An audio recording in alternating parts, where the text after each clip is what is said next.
Hello, Montgomery County. This is Brandon Langer with the OPL podcast. Thank you for logging in and listening to our conversation today about UDL and UBD.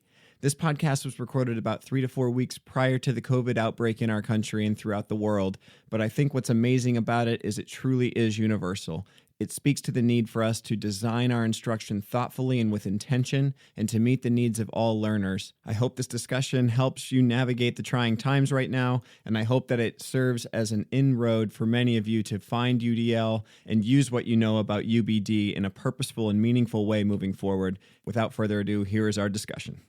UBD or UDL is not something you do, right? It's a mindset.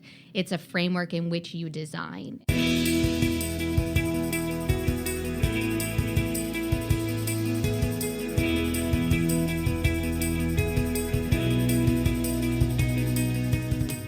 Hello, Montgomery County. This is Brandon Langer with the OPL podcast from MCIU. Thank you for joining us. And just a reminder, this is our conversation with educators and leaders throughout the county, throughout the country, about all things education. I'm very excited for today's conversation because this is our first podcast to feature an all OPL Office of Professional Learning staff. So I'm going to go ahead and pass it around the table so everyone can introduce themselves. Hi, I'm Lauren Benfield from MCIU Office of Professional Learning. I am a project consultant in the areas of inclusion and literacy. Hi, I'm Jonna Weller, a program administrator here in the Office of Professional Learning at MCIU. And I'm Jesse Gluckman. I am a project consultant for the Office of Professional Learning at the IU as well. All right, I thank you all for joining me. This is an exciting series for me because I am new to Pennsylvania as of last July. And coming in here, I was blown away by how many acronyms there are in our space, particularly in the state of Pennsylvania. So we are calling this series Alphabet Soup, and I'm going to tentatively call this one The U's, because we're going to look at UBD and UDL and talk about crossover, how they differ. I know this is an area that Jesse and Lauren have done a lot of work in the past year or two, and I'd just love to start with the two of you and just kind of pose this question. I've embarked on a partnership with Cabrini University to engage in the UDL framework. For those that might not be super familiar, what is UDL? Why engage with it, and how does one get started? So the story actually starts at Starbucks. It's a sort of fun story. I was going to get a drink. I always had to get my caffeine fix. And I ran into a previous professor. I went to Cabrini University. And I knew that this professor was really interested in universal design for learning. We got perked up to that topic from Shelley Moore, who we were bringing in to help support the inclusive practices work that we were doing. Lauren and I really felt that that was a way to move from this theory to practice, to really impact more change in classrooms than we've been seeing through our inclusive practice work that has been going on for a long time. So when I saw Mary Bazilowicz, I got really excited, ran over to her, and I'm like, what do you know about UDL? There we go. UDL. And we started talking about how we could work together. And it's been on her wheelhouse, and she was really starting to think about how she could step up. So it was just perfect timing. I got in the car, I called Lauren right away. I'm like, you'll never guess what just happened. And we just explored it, and we're just moving forward. But you know what is really special about the two institutions is we just both really care about making that difference in the classroom, and we're getting support from both administrative levels to move the work forward. Yeah, we were really looking for a framework that could support beyond special education. Jesse and I's work in inclusive practices was really just focused on ability, and we really didn't talk about equity for all and all the different types of students that we are servicing in our spaces. So we wanted to take a look back and step away from co-teaching and typical ability-like inclusive practices and say, what can we use to support all? And that's where we landed on the Universal Design for Learning framework, and just looking at how are we growing students as expert learners and owners of their own learning, and help teachers to identify proactively barriers to lessons or lesson design or curriculum design that can support all the different things that our students are bringing to us in the schools. And that's where Cabrini really helps. Dr. Ron Whitaker really is an expert in understanding cultural proficiency and how to bring that to the UDL, to our lens. And then we have Amber Gentili, who's really been doing a lot of research in growth mindset. So then she brings that lens. But we're all learning together this UDL, right? So that's the common ground, but we're really trying to pull from every little bit, which is why it's exciting to talk UBD today, because we can pull that into UDL as well. Absolutely. And I think that UDL was new to me about a year ago. It was the first time I started to look at some of the cast materials online and digest some of them. And they got some great stuff up there. But the depth to which you can go pretty quickly is extensive. Johnny, you've been working across all of our professional development offerings. So you have a great pulse on the Office of Professional Learning as a whole. Where do you see the intersection between Universal Design for Learning and UBD, Understanding by Design? That's a great question, Brandon. We're still kind of wrapping our brain around that as well.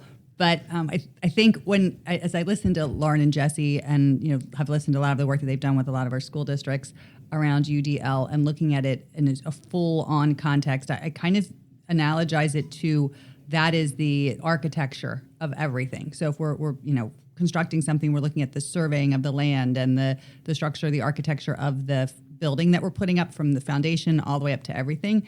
And I think UBD, I did it too, Jesse. Contagious. So Universal Design for Learning being everything. And I think that the key there is universal, right? It's universal of everything, all students, all needs, all variations of different learners.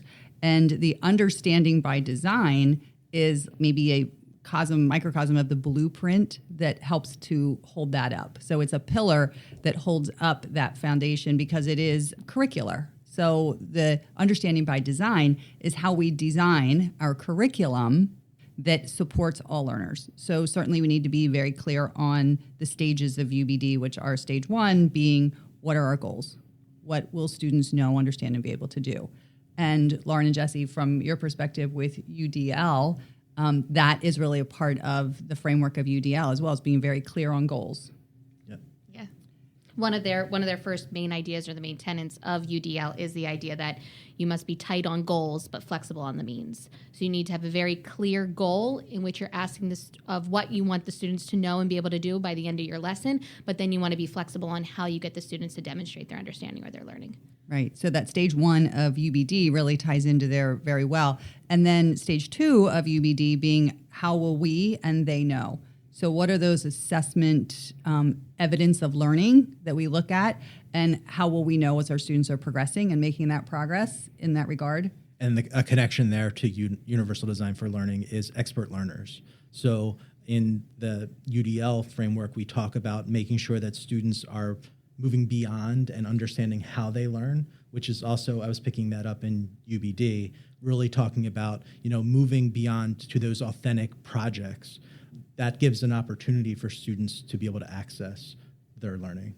And then, of course, I think the strongest tie-in there then is how do we, in stage 3 of Understanding by Design, how will we chart that learning pathway? What do those pathways, those learning experiences look like? And within there, how do we proactively respond to learner variance? So we're looking at all of our learners within that context. I think this is not just a growing space because people are becoming more aware of UDL, but I think you're both doing really good work in this area. I think the partnership's important. That third stage seems to be where it comes alive in terms of how we roll it out, how we access all learners. It's not just something we put on paper, it's something we're actively doing.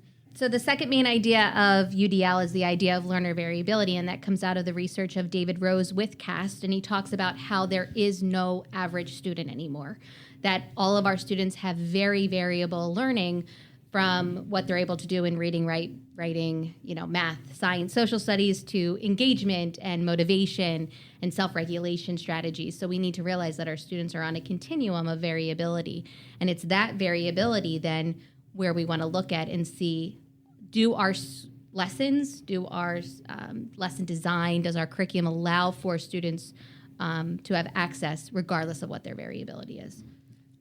And certainly as Jay McTighe and Grant Wiggins were developing Understanding by Design, they were really honing in on that design part and the intentionality of things that go on the forefront. So there's definitely room within all of that for us to consider all of the learner variance and the ways in which we design curriculum, certainly not for curriculum's sake, but to be viable and ongoing and reflective and continually be in flux. as we're adapting everything that we need to do to meet the needs of our students. That's one of the things that as I was unpacking this morning, I was trying to sort of unpack the two approaches, and sort of where I landed was that intentional design, right? Like that is a strong commonality between the two. The teacher's really the most important variable in all of this, but it's through the design. It's not through the stand and deliver and being the expert in delivering the content. It's what are you doing to make students access that information? And both principles are really pulling at that planning piece.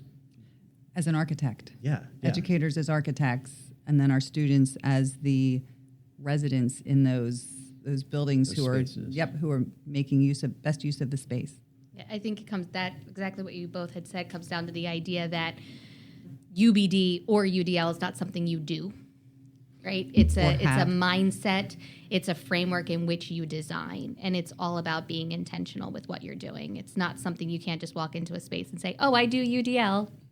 Way to go. It's really something that you, every time you look at a different lesson or you're looking at your curriculum map and saying intentionally, where is the space that I know my students always struggle?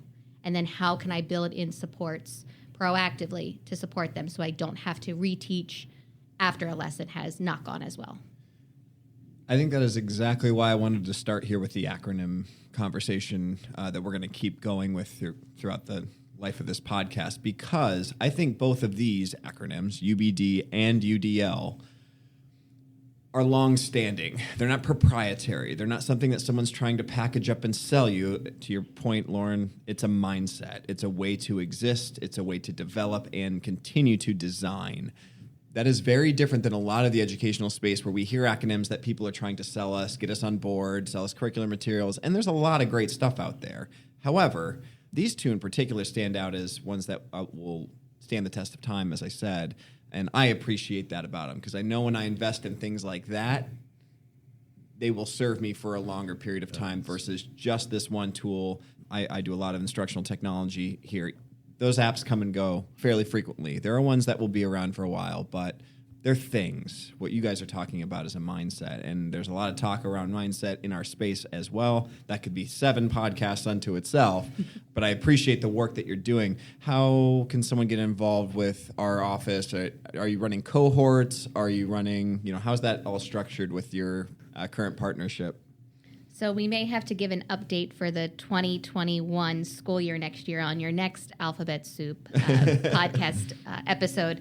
Right now we're in the planning stages of what is this going to look like next year. Great. Currently this year we are running a PLC model. We have 2 entry points to our cohort. We had a fall entry point and a winter entry point, and we had teams that stayed with us just for the fall, others that are continuing through the year, and then others that have joined us for the winter cohort.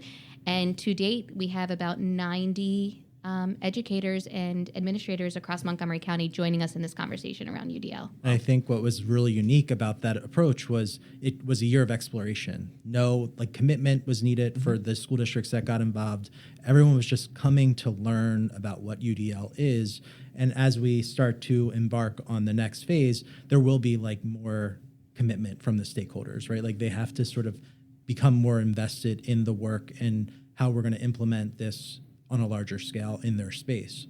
But it's really unique in the design, and we did that on purpose, right? We're looking at the best practices. We looked at what was going on in the state that we didn't really like, and we tried to make some moves to change that so that it would be really unique for Montgomery County participants. And I think our administrators here at MCIU value the work that CAST is doing with Universal Design for Learning.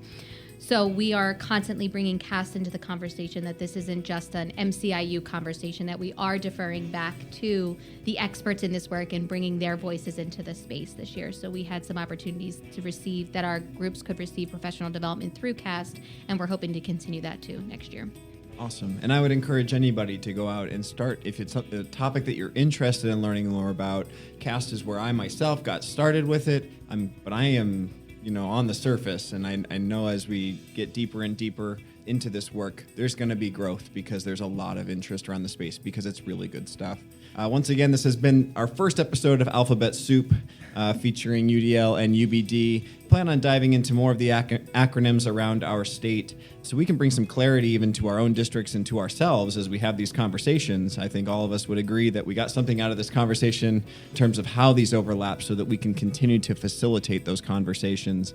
If you liked this conversation, please feel free to subscribe to our OPL podcast anywhere where you get your podcasts. You can follow us at MCIU Learns on Twitter, and we look forward to conversing and seeing you at our workshops in the near future. Thank you, team. Thank you. Thanks. Thank you.